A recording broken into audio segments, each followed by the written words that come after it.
2021년 12월 9일 목요일 방송을 시작하겠습니다. 예, 오늘은 장기 미제 사건을 하나 좀 풀어보려고 합니다.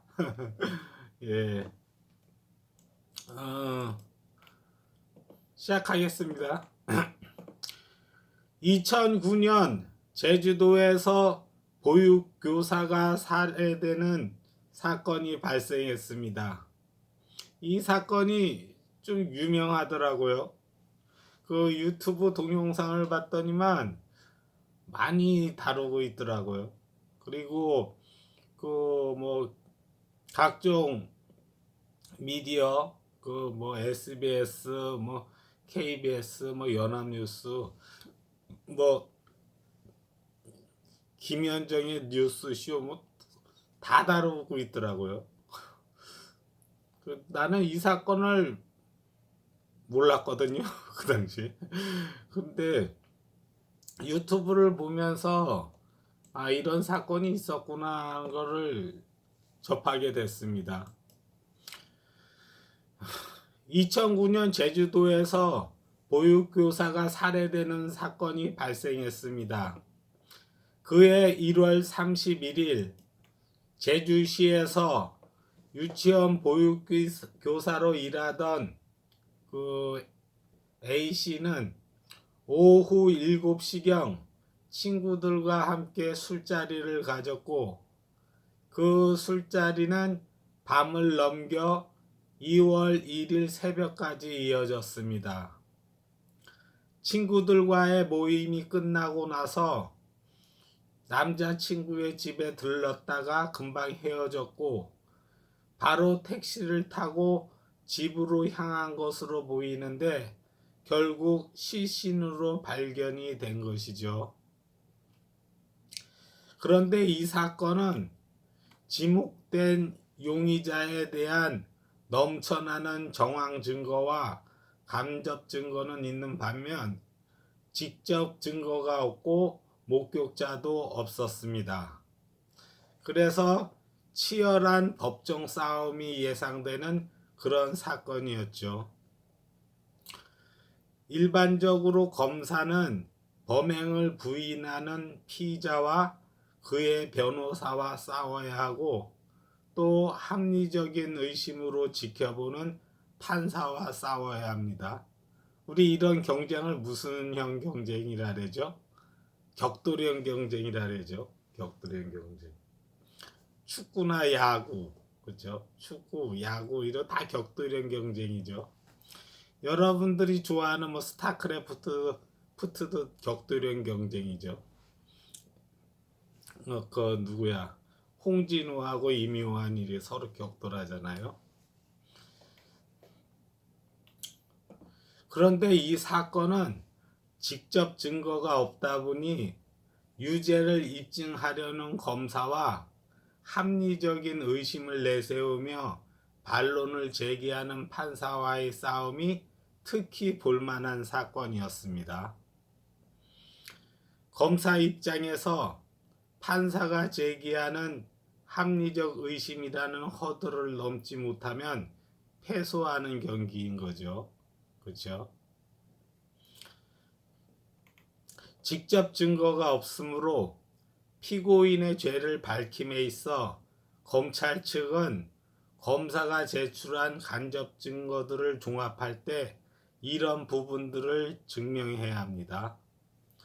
첫 번째, 택시기사 박 씨가 피해자를 태우고 검사가 주장하는 그 운행 경로를 따라 운행하였음이 증명되어야 합니다. 두 번째, 박 씨가 아닌 제3자에 의한 살해 가능성이 합리적 의심의 여지가 없이 배제돼서 택시기사 박 씨가 피해자를 강간하려다 살해했다고 볼 수밖에 없어야 합니다. 그렇죠? 자, 이제 사건 속으로 들어가 봅시다. 우선 이제 사건 일지를 봐야겠죠. 사건 개요. 2009년 1월 31일 제주시에서 유치원 보육교사로 일하던 A씨는 오후 7시경에 친구들과 함께 술자리를 가졌고 술자리는 밤을 넘겨 2월 1일 새벽까지 이어졌습니다. 2월 1일 2시 30분경 친구들과의 그 술자리 모임이 끝나고 2시 49분경 A씨는 집에 부모님에게 찜질방에서 자겠다는 문자를 보냈고 그 후 택시를 타고 찜질방이 아닌 남자친구 B의 집으로 향했습니다. 그러나 남자친구 집에 도착하고 얼마 안 돼 A는 피해자죠. A씨는 남자친구와 다투고 그대로 집을 나왔습니다. 남자친구의 집에서 나온 거죠. 그 이유는 담배 때문이었습니다. 그렇게 남자친구와 다투고 A씨는 집을 나왔습니다. 똑같네. 남자친구 집에서 나왔다는 거죠. 이후 3시 3분경 너가 싫어진다는 식의 비난하는 문자를 남자친구에게 보냈습니다. 그러니까 담배 끊는다 했는데 담배를 계속 피운 거예요. 그래서 야, 난 너가 진짜 싫다, 싫어진다 이런 문자를 보냈답니다. 이후 택시를 타기 위해 3시 7분경 평소 이용하던 택시 회사에 연락했으나 시간이 늦어서 배차를 받지 못했습니다.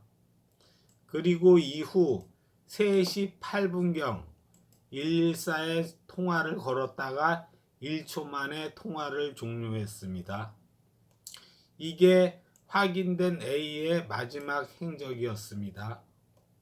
이를 마지막으로 A는 실종되었습니다.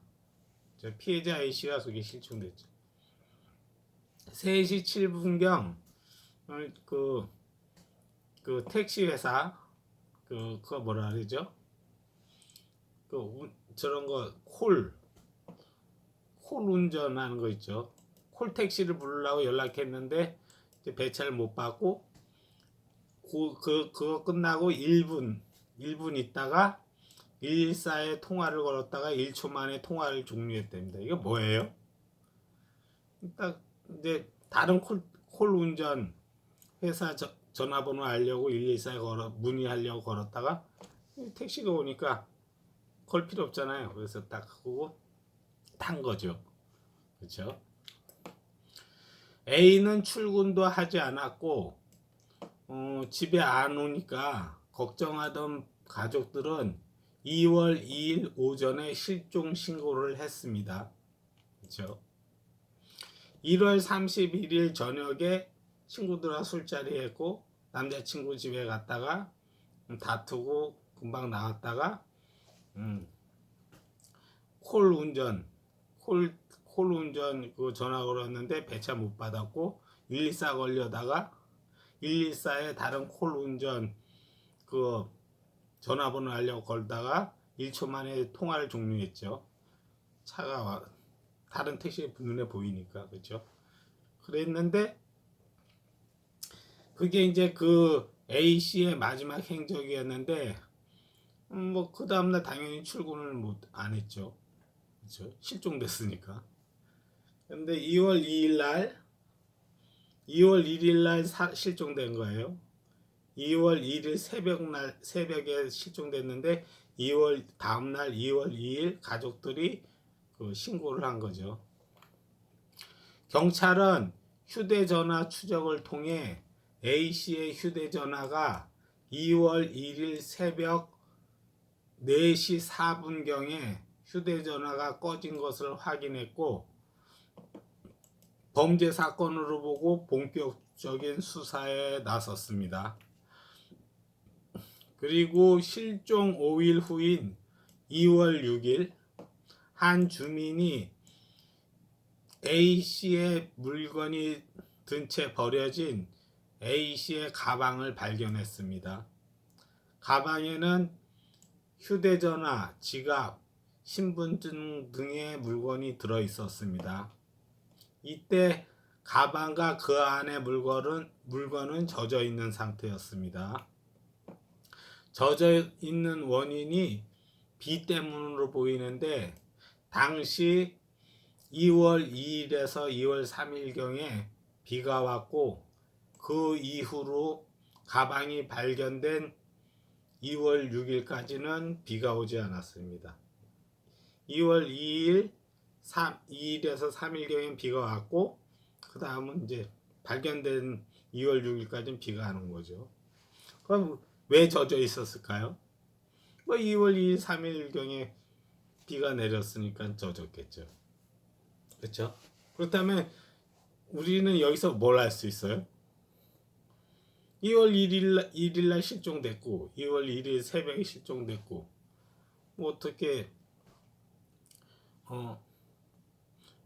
범행에 피해를 입었고 그래서 그 사람의 그 유류품이 딴 데 버려졌고 2월 2일 3일 날 비 왔고 비에 맞았겠죠. 그렇죠? 그러면은 범행이 이루어진 시기가 언제예요? 2월 1일이지. 그렇죠? 2월 1일 가능성이 되게 높죠. 유류품 발견일로부터 2일 후인 2월 8일 한 주민이 농업용 배수로에서 이상한 것을 발견했습니다. 가까이 가보니 뭐 여성의 시체였다는 거죠. 알고 봤더니 그 시신이 A씨의 시신으로 밝혀진 거죠. A씨의 시신은 실종 당일 입고 있던 무스탕 상의를 입고 있는 채 엎드러져 누워 있었으며 하의는 치마를 제외한 레깅스와 속옷 등이 모두 벗겨진 상태였습니다. 부검 결과 사인은 경부 압박 질식사, 목줄라 죽인 거죠. 왼손 바닥에 0.7cm의 절창, 오른손 바닥에 1.2cm의 절창이 있었답니다. 절창이 뭐냐면 베인 상처인데 왼쪽 손바닥에도 있고 오른쪽 손바닥에도 있고 그렇죠. 또한 시신의 결박한 흔적 등이 없는 것으로 보아 시신이 발견된 장소와 살인이 일어난 장소가 같을 것이라고 추정. 살해 후 곧바로 유기되었을 것이라고 경찰은 봤습니다. 그렇죠? 그러니까 이 발견된 장소에서 범행이 이루어지고 거기서 이제 시신 유기도 거기서 이루어지고 그렇죠. 그렇게 이제 경찰은 추정을 한 거죠. 경찰은 피해자가 택시를 탄 게 마지막 행적이라 보고 택시 기사들을 용의선상에 놓고 수사했습니다. 피해자의 시신이 발견된 지점, 피해자의 목적지로 추정되는 피해자의 주거지, 집이죠. 피해자 A씨의 집, 가방이 발견된 지점, 휴대전화 신호가 끊긴 지점 등을 계산해 예상 경로를 특정하고 해당 시간대에 그 지점을 지나간 택시기사들을 추려냈습니다. 그리고 나서 경찰은 수사 끝에 택시기사 박씨를 범인으로 특정한 거, 지목한 거죠. 유력한 용의자가 나타난 거죠. 경찰은 택시기사 박씨를 불러놓고 조사를 하기 시작했습니다.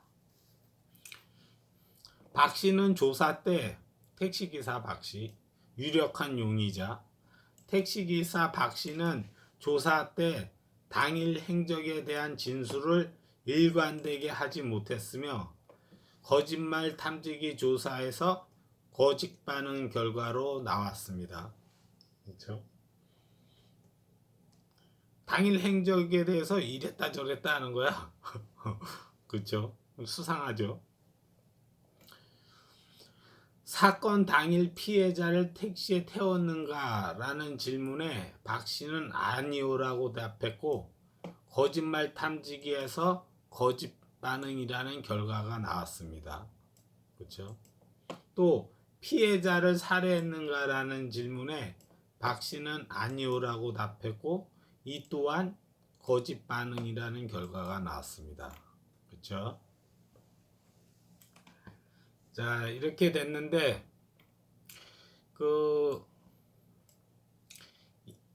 이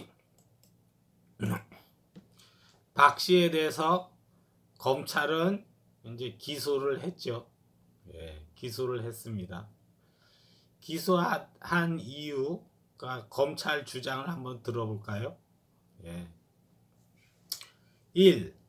당시 겨울 새벽 무렵 여성인 피해자가 택할 만한 이동수단은 택시가 유일하다. 또한 114에 전화한 지 1초 만에 전화를 끊은 점은 마침 지나가던 피고인의 택시를 피해자가 발견하고 거기 탑승했기 때문이다. 그렇죠? 2. 피고인이 운행한 택시가 2009년 2월 1일 3시 14분경 해당 차량 판독기를 통과하여 일주도로를 운행하였고 경로와 지나가는 시점이 3시 8분경 피해자를 당시 남자친구의 아파트 근처에서 태워서 운행했을 것으로 가정했을 때 경로와 통과하는 시간이 매우 근접한다. 그렇죠? 8분에 태웠잖아. 남자친구 집 그 앞에서 태워가지고 쭉 지나가는데 CCTV가 있는 거야. 근데 CCTV 딱 보니까 14분에 찍힌 거야. 8분에 태워서 이만큼 갔는데 14분에 딱 찍힌 거죠. 그렇죠? 근데 그 거리랑 걸리는 시간을 생각해 보니까 비슷하다는 거죠. 그렇죠?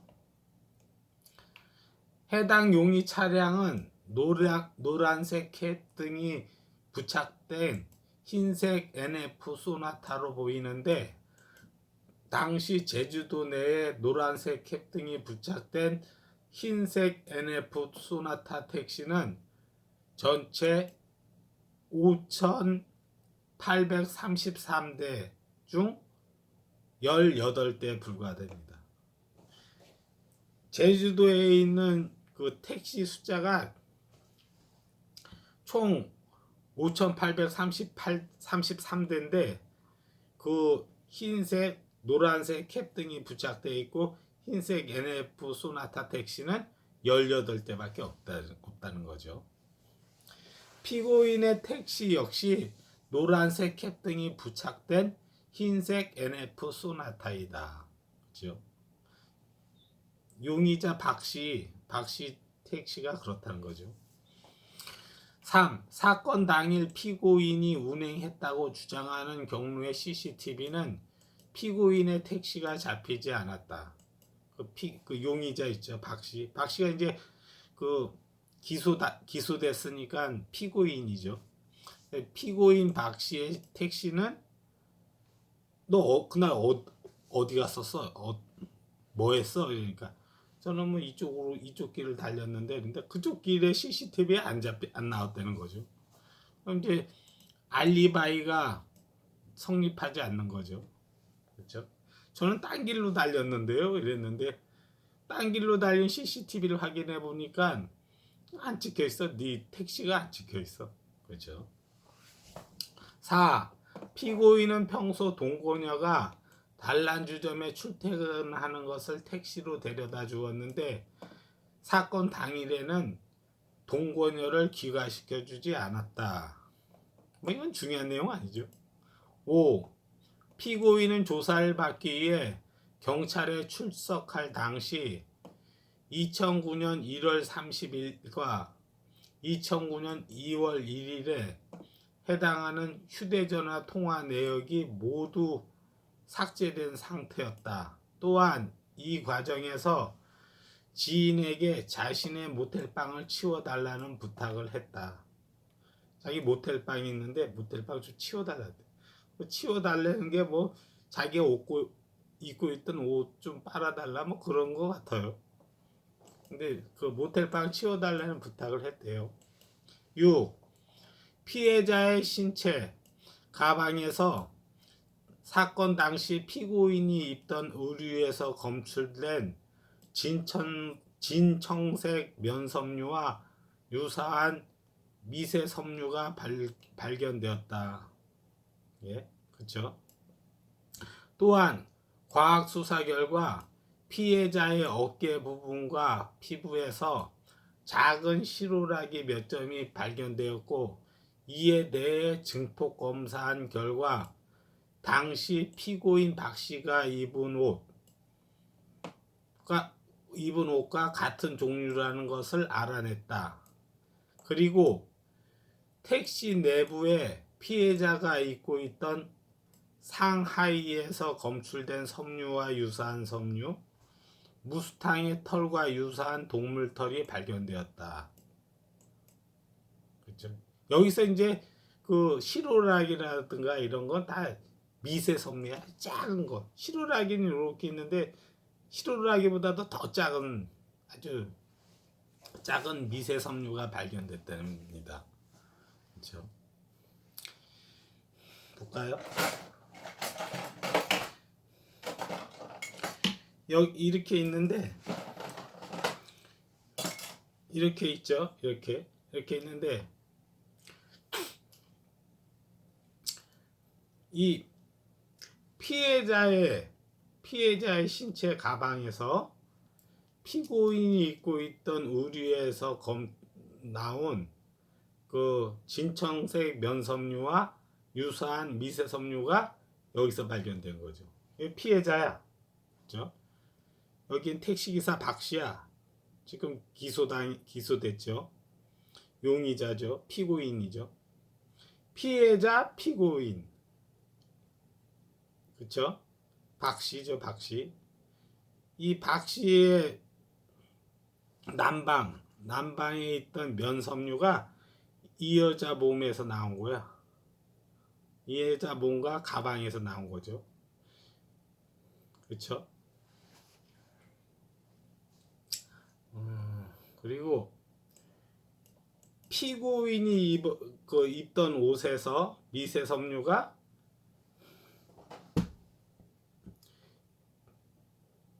박 씨가 몰고 있는 택시 내부에서 발견됐다는 거죠. 무슨 얘기인지 알겠어요? 이 사람 옷 입은 그 미세 섬유가 여기서 발견됐고, 얘 몸에서 발견됐고, 이 사람이 입고 있던 그 미세 섬유가 얘가 몰고 있는 택시 안에서 발견됐다는 거죠. 그렇죠? 7. 피고인은 이 사건의 재수사가 이루어지자 이 사건과 관련된 다수의 기사를 검색하였고, 기사 내용 중에 유의미한 증거 확보라는 내용이 나오자 유의미하다라는 단어의 의미를 검색하기도 하였다. 8. 피고인은 이 사건 이후 2010년 7월경 제주도를 떠나 육지로 이사를 간 뒤로는 전입신고를 하지 않았다. 그 결과 2015년 5월 11일경 주민등록이 말소되기도 하였다. 또한 택시기사로 일하던 피고인이 운전면허 정기 적성검사를 받지 않아서 2016년 3월 3일경 운전면허가 취소되었다. 그러면서도 새로 운전면허를 따지 않았고 본인 명의의 휴대전화도 개통하지 않은 채 동거인 명의의 휴대전화를 사용해 왔다. 9. 피고인은 초기 조사 때부터 재판에 이르기까지 억울함을 호소하거나 강하게 결박을 주장하지 않고 비교적 담담한 태도로 이 상황이 이해가 가지 않는다, 답답하다는 정도로 진술하고 있다. 이는 이러한 중대 중대한 범죄로 억울한 누명을 쓰고 있는 사람의 태도로 보기에는 이례적이라는 주장을 했죠. 그러면서 이제 검찰이 기소를 한 거죠. 근데 뭐 8번 9번은 어때요? 8번 9번 이건 정황 증거죠. 정황. 그러니까 증거가 정황이죠. 피고인의 의심스러운 정황이죠. 제주도를 떠나가지고 이사하고 여러 군데 전국에 돌아다니면서 하고 전입신고도 하지 않고 택시기사 운전면허 이제 저거 해야 되잖아요. 정기적성 검사 그것도 안 받고 그래서 면허 취소되고 운전 면허 취소되고 더 이상 이제 택시 운전 안 하고 뭐 이건 정황이죠. 정황. 의심스러운 정황이죠. 이렇게 9가지 이유를 대면서 검찰은 택시기사 박 씨를 기소했습니다. 여기서 우리는 검찰의 주장을 정밀하게 살펴보아야 합니다. 검찰의 주장에서 택시 내부에서 피해자가 입고 있던 상하이에서 검출된 섬유와 유사한 섬유, 그러니까 피해자가 입고 있던 옷에서 이제 떨어져 나가는 그 미세 섬유, 무스탕의 털과 유사한 동물 털이 발견되었다고 했습니다. 그렇죠? 무스탕을 입고 있어. 무스탕. 그러니까 이제 피해자 여성이죠. A 씨 피해자가 이게 무스탕을 입고 있고 거기에 보면 이제 상의하고 하의가 있죠. 뭐 안에도 옷을 입었을 거 아니야. 하여튼 밑에는 이제 치마를 입고 치마 밑에 뭐 이렇게 레깅스 같은 거 입고 그렇죠. 상의 하의 이렇죠. 이 상의 하의가 하의에서 하의의 미세 섬유가 그 박씨 택시 안에서 발견된 거죠.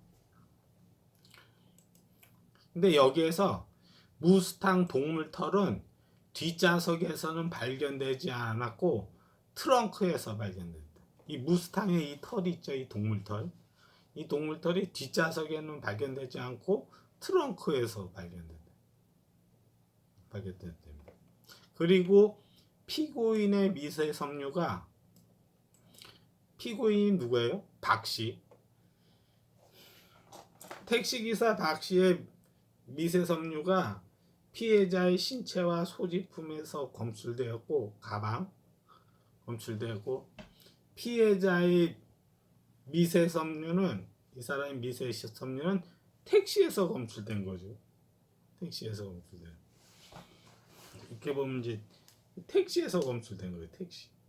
이 사람의 미세 섬유는 여기서 검출됐는데 이 사람의 미세 섬유는 택시에서 검출된 거죠. 즉 피해자의 미세 섬유가 피고인의 신체나 옷에 묻었다는 사실은 확인되지 않았습니다. 피해자는 사건이 벌어진 후에 꽤 많은 날짜가 지난 후에 조사를 받았으므로 그의 옷은 세탁이 됐겠죠. 그렇죠? 여기에 있는 미세 섬유, 얘의 미세 섬유가 택시기사 박씨의 미세 섬유가 여기에 묻고 여기에 있는 미세 섬유가 여기에 묻고 이러면은 아주 쉽죠. 근데 얘의 미세 섬유는 여기에 묻었는데 얘의 미세 섬유는 여기에 묻었는지 확인이 안 돼 있어. 근데 어디에는 확인 나왔다? 택시 내부에서 나왔대요. 얘 미세 섬유가 여기에 묻고 얘 미세 섬유가 여기에 묻고 이러면 서로 신체 접촉이 있었다는 거잖아요. 근데 얘가 여기에 묻힌 거는 그 검출이 나타났는데 얘가 여기다 묻힌 거는 확인되지 않은 거예요. 그렇죠? 택시 내부에는 있는데 피고인 박 씨의 유죄 입증에 있어서 피고인과 피해자의 의료와 유사한 미세 섬유가 서로 교차전이 되었다는 사실은 아주 중요한 사항이죠.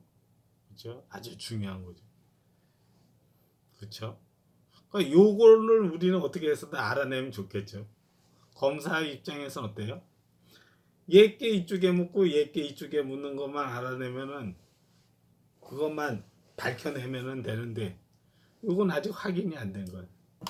얘 옷에 미세 섬유가 피해자한테 묻은 거는 맞는데 이 사람이 입고 있던 옷의 미세 섬유가 여기에 얘 박씨에게 묻었다는 거는 확인이 안 됐어. 택시에서는 나왔는데, 그렇죠? 요거 확인하면 요것만 입증하면 굉장히 좋겠죠, 그렇죠? 앞서 말했듯이 이 사건의 핵심 쟁점은 두 가지입니다. 첫 번째, 피해자가 박 씨의 택시에 탑승하고 박 씨의 택시가 검찰이 주장하는 이동 경로로 운행했느냐이고, 두 번째, 박 씨가 아닌 제3자에 의한 살해 가능성이 합리적 의심의 여지가 없이 배제돼서 택시기사 박 씨가 피해자를 강간하려다 살해했다고 볼 수밖에 없어야 합니다. 이것에 대해서 가장 중요한 거는 뭐예요? 이 사건 핵심 쟁점에서 가장 주목해야 할 부분은 미세섬유예요. 미세섬유. 얘가 얘한테 묻혔던 미세섬유. 얘가 택시에다 묻혔잖아요. 그 묻힌 미세섬유가 가장 우리가 주목해봐야 할 부분이에요. 자, 이제 우리는 재판 속으로 들어가 봅시다. 예. 좀 쉬었다 하죠. 담배 한 대 피고 오겠습니다.